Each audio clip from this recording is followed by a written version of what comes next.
नमस्कार दोस्तों। आज है 20 मई और आज सबकी नजरें सुप्रीम कोर्ट पर बनी हुई हैं क्योंकि आज एक अहम सुनवाई हो रही है और वो सुनवाई है वक्फ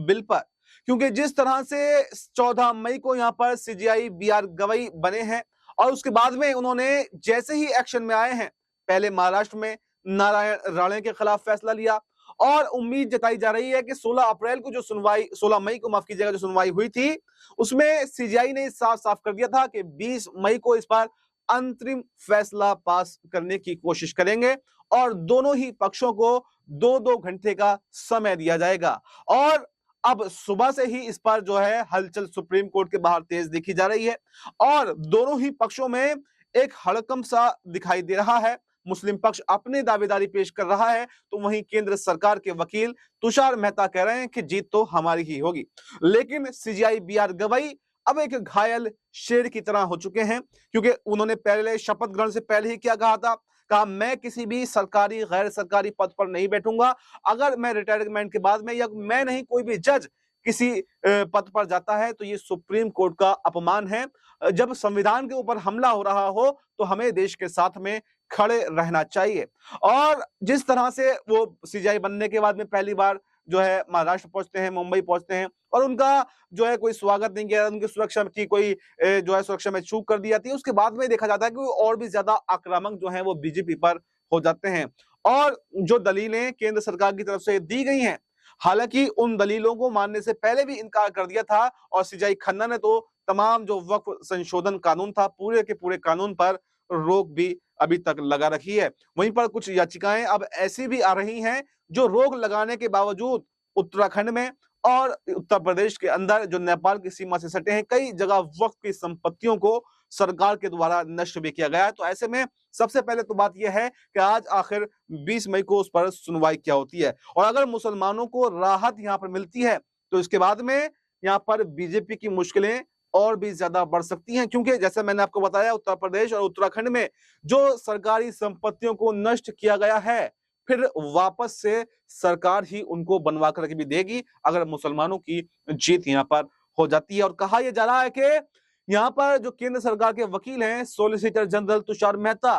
वो भी कहीं ना कहीं अपनी दलीलें रखने में झिझक रहे हैं क्योंकि उनको पता है कि वो दलीलें रख ही नहीं पा रहे, वो बातें हैं ही नहीं, उनकी बात में कोई दम ही नहीं है क्योंकि कहीं ना कहीं आर्टिकल 15, 16 और 25 का उल्लंघन तो यहां पर हो रहा है। धार्मिक स्वतंत्रता का, धर्म में हस्तक्षेप करने का मामला हो, तमाम तरीके से देखें तो ये एक बिल्कुल धर्म में हस्तक्षेप यहाँ पर किया गया है वक्फ बिल के नाम पर और यहाँ पर सरकार की मंशा भी साफ साफ नहीं है और सरकारी दखल अंदाजी जो है वो इसमें बढ़ाई जा रही है और जो गैर मुस्लिमों को शामिल करने की बात है वो कतई गलत है क्योंकि और भी धर्म ऐसे हैं, चाहे हिंदू धर्म का कोई ट्रस्ट हो, मंदिर ट्रस्ट हो या सिखों के गुरुद्वारा के ट्रस्ट हो या फिर ईसाइयों के कोई भी ट्रस्ट हो, लेकिन किसी भी ट्रस्ट में दूसरे धर्म को लोगों को शामिल होने की अनुमति नहीं होती है। तो ऐसे में वक्फ बिल में जो इसमें बिल में लाया गया है कि गैर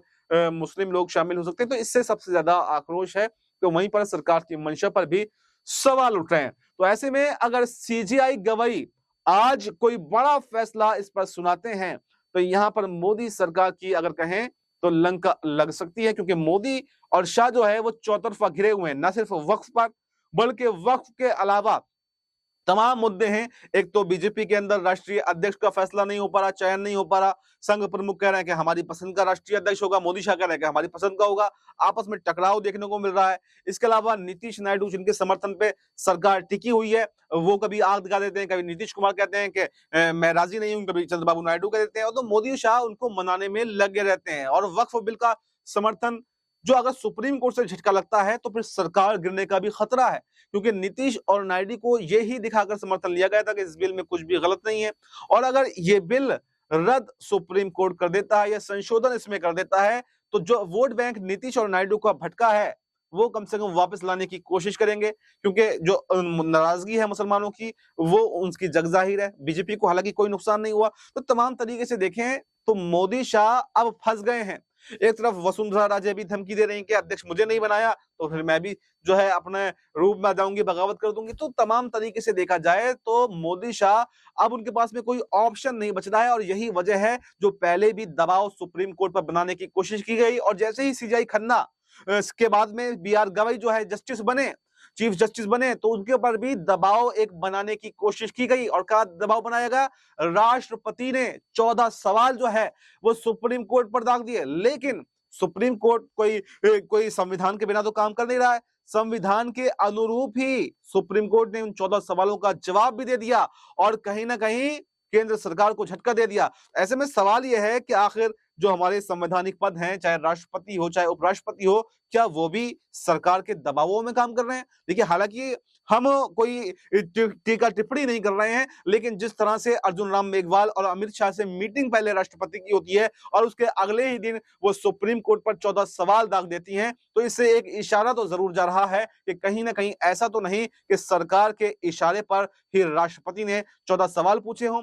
और राष्ट्रपति को क्या मतलब, क्या राष्ट्रपति कोई राजनेता होता है? नहीं, राष्ट्रपति कोई राजनेता नहीं होता, बल्कि राष्ट्रपति एक संवैधानिक पद होता है और राष्ट्रपति चाहे किसी भी पार्टी का क्यों ना हो, लेकिन वो एक सर्वोच्च पद है, वो सबके लिए होता है। उसको वोट से कोई मतलब नहीं है, उसको किसी चीज से कोई मतलब नहीं है, उसको सिर्फ रक्षा के अधिकारों से मतलब है, संविधान से मतलब है, लोकतंत्र से मतलब है। और सुप्रीम कोर्ट का भी कुछ ऐसा ही है, संविधान का रखवाला और लोकतंत्र का रखवाला अगर कोई है तो सुप्रीम कोर्ट है। तो तमाम तरीके से अब देखें तो नजरें सुप्रीम कोर्ट पर बनी हुई हैं और जिस तरह से एक के बाद में एक झटके सीजीआई बी आर गवई जो हैं वो केंद्र सरकार को दे रहे हैं, तो उसके बाद में तो यही उम्मीद लगाई जा रही है कि आज बहुत बड़ा दिन मुसलमानों के लिए होने वाला है और वक्फ बिल जो है आज रद्द होकर के रहेगा और ये सिर्फ इतिहास के पन्नों में दर्ज हो जाएगा और मोदी शाह का सबसे बड़ा झटका जो है ये लगता हुआ दिखाई देगा, क्योंकि इसके बाद में ईवीएम जैसे बड़े बड़े केस जो हैं वो भी सीजीआई बी आर गवई पर पेंडिंग पड़े हुए हैं और अगर वक्फ पर झटका लगता है तो आगे ईवीएम वाले केस पर भी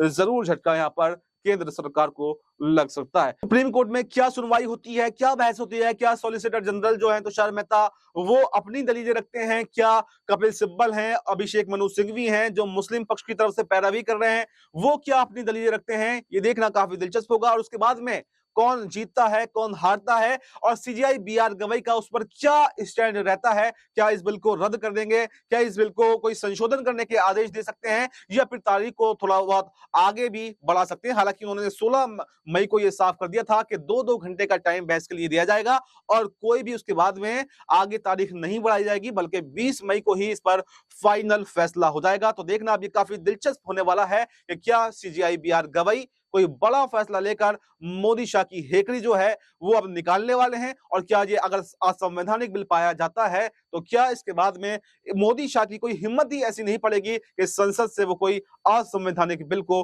पास करवा सकें। जी हाँ, इस रिपोर्ट में फिलहाल इतना ही। इस रिपोर्ट पर आपकी क्या राय है, कमेंट बॉक्स में अपनी राय जरूर दें और हमें दीजिए इजाजत। नमस्कार।